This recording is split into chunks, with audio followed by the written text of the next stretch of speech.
Hi guys, so I am CA Garima Chandak and here we will talk about how I got exemption in IDT and how you can also get exemption in IDT. So IDT is basically about two things, GST and custom. इन दोनों को अलग ही classify करके चले GST and custom. तो 70 marks is for GST and 25 marks for custom and 5 marks for FTP. So for GST we will discuss the first. कैसे चल रही है तैयारी वैसे सबकी. Only 70 days are left. So जल्दी से इस वीडियो को 2x स्पीड पे देखिए. वैसे भी अब तो आदत हो गई है सारी वीडियोस को 2x पे देखने की. सो फॉर GST सबसे पहले बहुत इजी सब्जेक्ट लगता है काफ़ी स्टूडेंट्स को ये, पर तो सबसे इम्पॉर्टेंट चीज़ है कि कॉन्सेप्ट क्लैरिटी. सबसे ज़्यादा अगर कॉन्सेप्ट क्लियर है तो IDT के लिए बहुत ही सही है. मतलब कि क्वेश्चंस में हमको क्वेश्चंस भी करने हैं, हम आगे उसकी बात करेंगे, पर क्वेश्चंस इतने ट्रिकी नहीं होते हैं. क्वेश्चंस हर बार नए आएंगे, पर अगर आपकी कॉन्सेप्ट क्लैरिटी है तो आप उसको अच्छे से कर पाएंगे. सो फर्स्ट या तो आपने सेल्फ किया है मॉड्यूल से, या आपने अगर किसी टीचर की क्लासेस लिए, तो मैं एज्यूम कर रही हूँ कि अभी तक क्लासेस तो आपकी ओवर हो चुकी होगी. So it is time for self study. So first revision अगर आपका हो गया या आप अब स्टार्ट कर रहे हैं, तो कॉन्सेप्ट क्लैरिटी सबसे फर्स्ट थिंग, सबसे most important thing is concept clarity. तो चैप्टर पढ़िए कॉन्सेप्ट क्लैरिटी के साथ, उसके साथ ही उस चैप्टर के क्वेश्चंस करिए. और अगर आपको MCQ बुकलेट अगर बाद में रखना है तो बाद में, नहीं तो उसके साथ भी कर सकते हैं. MCQ booklet only refer to ICI MCQ booklet. Same question same कैसिन्यूरस MCQ बुकलेट में से नहीं आएंगे, बट द थिंग इज़ हमको समझ आता है कि कैसे आएंगे, किस पैटर्न में आएगा, और कॉन्सेप्ट क्लैरिटी और बढ़ती है उन केस सिनेरियो को सॉल्व करने से. So for GST first few chapters are very important for concept clarity, like GST, value of supply, ITC, and exemptions, and these are very important chapters. So do these chapters with questions. उसके बाद जो procedure part है, return, registrations, appeals, revisions, उन सब के लिए आप जब फर्स्ट टाइम पढ़ रहे हैं तो उसके साथ क्वेश्चंस कीजिए और उन सब के शॉर्ट नोट्स बना देना, ताकि वो 1.5 डेज़ में आपको बहुत ज़्यादा हेल्पफुल रहेगा. उनकी क्वेश्चंस भी एक बार करिए आप साथ में. बस जो स्टार्टिंग के चैप्टर है value of supply and ITC, उनके क्वेश्चंस मार्क कर दीजिए कि कौन सा ज़्यादा इंपॉर्टेंट है. कुछ 4-5 क्वेश्चंस ऐसे होंगे जिसमें सारे टॉपिक कवर्ड है, सारे पॉइंट्स कवर्ड है, तो उनको मार्क कर दीजिए ताकि अपन सेकेंड थर्ड रिविज़न में उसको देखेंगे.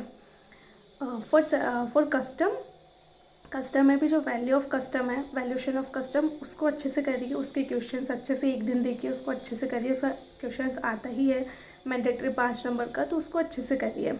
उसके बाद जो उसके भी चैप्टर से बैगेज वाले और जो भी पीछे के चैप्टर से ड्यूटी ड्रॉबैक, उनको भी अच्छे से करिए. वो बहुत ज़्यादा स्कोरिंग है. मिसलेनियस जो GST का है वो भी कहने के लिए मिसलेनियस है, पर 5 नंबर का उसमें से आता ही है और वो डायरेक्ट क्वेश्चंस आता है, तो उसको अच्छे से करिए. पीछे का पार्ट भी अपने को नहीं छोड़ना है. मैंने इसको दो पार्ट में डिवाइड कर दिया था पूरे IDT को, कि GST का एग्जेम्पशन तक का पार्ट एंड कस्टम का वैल्यूशन.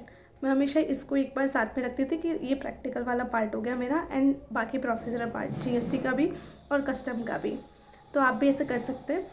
इसके बाद जब अपन सेकेंड रिविज़न करेंगे, तब जो कॉन्सेप्ट तो अपने को वापस रिवाइज़ करना ही है, उसके साथ जो क्वेश्चन हमने मार्क किए हुए वो क्वेश्चन हम करेंगे. तो एग्जेम्पशन तक के value of supply, time of supply, ITC, इनके क्वेश्चंस तो हम करेंगे ही करेंगे. वापस जो हमने मार्क कर रखे वो C कैटेगरी तो बिल्कुल कट जाएगा. जो मार्क कर रखे हैं वो क्वेश्चंस वापस करिए. पर जो पीछे के प्रोसीजर वाले चैप्टर है उसमें आप अगर क्वेश्चन नहीं भी करते हैं वापस तो चलेगा, क्योंकि उसके जो हाईलाइटेड पॉइंट्स है क्वेश्चन के, वो आपने ऑलरेडी समरी में बुक कर लिया होगा, तो आप वो कर सकते हैं.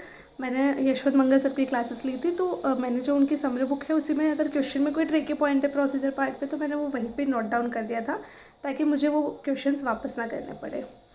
उसके बाद कस्टम में भी मैंने सेम स्ट्रैटेजी फॉलो की थी. FTP मैंने छोड़ा था पूरी IDT में, बाकी कोई चैप्टर मैंने नहीं छोड़ा था. And the main important points is procedure part के नोट्स बनाइए, first thing. Second, concept clarity के लिए आप रिकॉल कर सकते हैं. किसी को बार बार सुनने से ज़्यादा रिकॉल होता है, किसी को लिखने से ज़्यादा होता है, किसी को सेल्फ मेमोराइज़ करने से ज़्यादा रिकॉल होता है. तो उसको रिकॉल कर लीजिए. बिल्कुल जो छोटा छोटा टाइम मिलता है, खाना खाते टाइम या मन नहीं कर रहा है शाम को पढ़ने का, तो उस टाइम पे रिवीजन वीडियो सुन लीजिए किसी भी टीचर की, तो वो बहुत हेल्पफुल रहता है कि हाँ कि अगर कोई और सब्जेक्ट भी कर रहे हैं तो उनको याद रहेगा कि हाँ ये कॉन्सेप्ट हमने पढ़ा था। तो वो कीजिए, रिवीजन वीडियो सुनिए एंड कंसेप्ट नोट्स रखिए। प्रोसीजर पार्ट के लिए तो कंसेप्ट नोट्स बनाना ही है और नहीं छोड़ना है कुछ भी, ना बैगेज छोड़ना है। अभी इस अटैम्प्ट में बैगेज का बहुत इजी क्वेश्चन था, तो ना बैगेज छोड़ना है, ना रिटर्न, रजिस्ट्रेशन, मिसलेनियस, पेनल्टीज, कुछ नहीं छोड़ना है, सब कुछ करना है। बहुत छोटा है। अगर आप प्रोसीजर पार्ट के नोट्स बना लेते हैं या उसको बिल्कुल अच्छे से रिकॉल कर रहे हैं डेली, अगर नोट्स भी नहीं बना रहे हैं पर अगर आप उसको अच्छे से रिकॉल कर पा रहे हैं तो वो आपका 1.5 डे में ईजी कवर हो जाएगा, तो आप उसको एग्ज़ाम में अच्छे से अटैम्प्ट कर पाओगे। एंड कुछ नोट्स मैंने बनाए तो मैं आपको बताना चाहती हूँ कि कैसे आप बिल्कुल शॉर्ट नोट्स बना सकते हैं। जैसे ये बिल्कुल इंपॉर्टेंट टाइम लिमिट्स का है, कहीं पे 30 दिन है, कहीं पे 60 दिन है, कहीं पे इंटरेस्ट रेट 12 है, कहीं पे 18 है, तो थोड़ा कन्फ्यूज़न हो जाता है। तो उसके लिए बिल्कुल लिख लीजिए ताकि लास्ट डे पे हम देख पाए इसको वापस। ये हो गया, कुछ इंपॉर्टेंट डेज हो गया, कुछ वैल्यू ऑफ सप्लाई का। मैंने वैल्यू ऑफ सप्लाई और ECU का वीडियो भी डाला हुआ है, अगर किसी को रेफ़र करना हो तो यूट्यूब चैनल पे। ये जैसे कस्टम का हो गया, कस्टम का बहुत छोटा और कुछ नहीं है, इसमें सिर्फ इतना सा लिमिट्स याद करने को है, तो बहुत शॉर्ट में आप कर सकते हैं कवर। ECU का बहुत अच्छा नोट्स बना रखा है मैंने, अगर किसी को रेफ़र करना है तो मेरी यूट्यूब वीडियो रेफ़र कर सकते हैं। दिस इज़ लाइक पूरा ECU, इसमें 9.5 अदर देन 9.5 सब कुछ कवर है।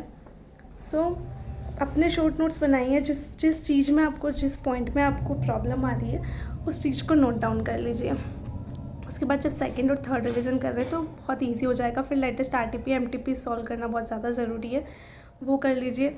लेटेस्ट पेपर देख लीजिए। और अमेंडमेंट्स की कोई दिक्कत नहीं, इतने ज़्यादा अमेंडमेंट्स नहीं होते आपको, बस अगर पुराना पड़ा हुआ है तो अमेंडमेंट्स और ज़्यादा अच्छे से याद होगा कि 5% की जगह 10% हो गया या 5% हट गया, तो वो ज़्यादा अच्छे से याद होएगा।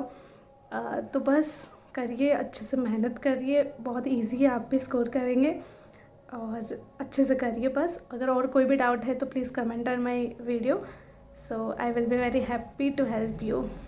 Thank you.